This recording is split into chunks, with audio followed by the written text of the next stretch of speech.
Isa na namang Pinoy athlete ang magdadawa ng bandera ng Philippines sa international stage. Isang napakagandang balita ang dumating para sa mga tagahanga ng volleyball matapos opisyal na kumpirmahin na ang dating Ateneo Blue Eagles middle blocker na si Brian Castro ay maglalaro bilang Asian import sa prestihiosong Japan SV.League. Isa itong napakalaking hanggang sa kanyang karera at isang patunay na patuloy na kinikilala ang talento ng mga Pilipinong volleyball player sa buong mundo. Kaya ano nga ba ang nadihina kay Brian Castro sa Japan? Alamin natin ang buong kwento. Бамият жестовой вивалфлоид бласт зат ла работла утизлу тафлс утро асоц. Бертитан флс евчерпови та работла кже утро таделч и pauta za go la remote rasauču uteps. Ayon sa kanya, ito ang isa sa pinakamalaking oportunidad na natanggap niya bilang isang atleta. Hindi niya maitago ang kanyang excitement habang naghahanda para sa kanyang paglipat sa Japan upang sutin ang jersey ng Fragolad Kagoshima sa Japan SV.League. Nagpasalamat din si Castro sa lahat ng taong tumulong sa kanya upang marating ang mahalagang milestone na ito. Para sa kana, hindi lamang ay tiyo personal na tagumpa kundi bunga rin ang suporta ng kanang pamilya, mga coach, teammates, at lahat ang ginanyala sa kanang kakahan mula pa nung nagsisimula pa lamang siya sa volleyball. Sa kasalukuyan ay nasa Estados Unidos muna si Brian pan makasama ang kanyang pamilya at mga kaibigan bago tuluyan simulan ang kanyang bagong chapter sa Japan. Ngunit kahit nasa bakasyon, hindi niya pinabayaan ang kanyang paghahanda. Ayon sa kanya, patuloy siyang naglalaro ng volleyball upang mapanatili ang kanyang kondisyon at mas lawapan pagusain ang kanyang laro. Ibinahagi niya na pagbabalik niya sa Pilipinas sa lube ng dalang linggo ay mas paigtingin pa niya ang kanang training. Alam niyang mas matas ang antas ng kompetisyon sa Japan kaya nais niyang dumating doon na handa, hindi lamang sa physical na aspeto kundi maging sa mental na aspeto ng laro. Hindi rin nakalimutan ni Brian na balikan ang kanyang Canadian paglalakbay bilang isang Atenean.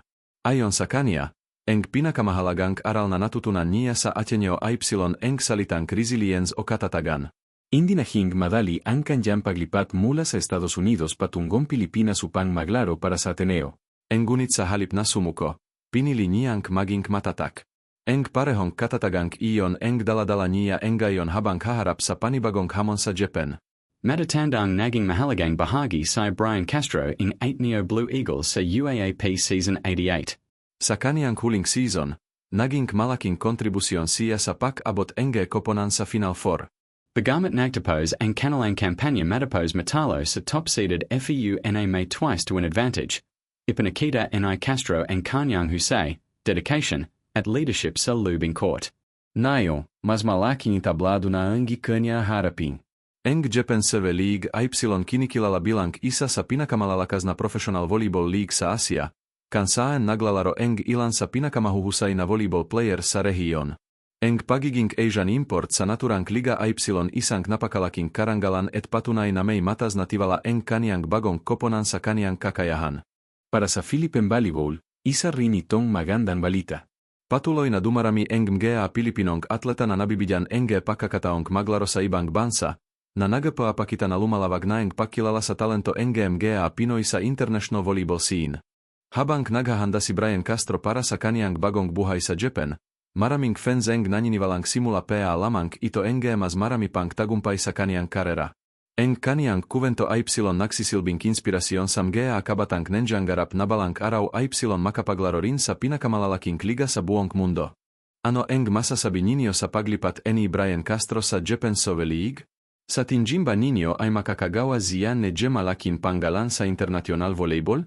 Iba-agi ang inyong opinion sa comment section. Kung nagustuhan ninyo ang video, huwag kalimutang i-like, i-share, at mag-subscribe sa Manila Filipino para sa pinakabagong balita sa volleyball, basketball, entertainment, at iba pang trending stories. Maraming salamat sa panonood at makita-kita tayo sa susunod na video.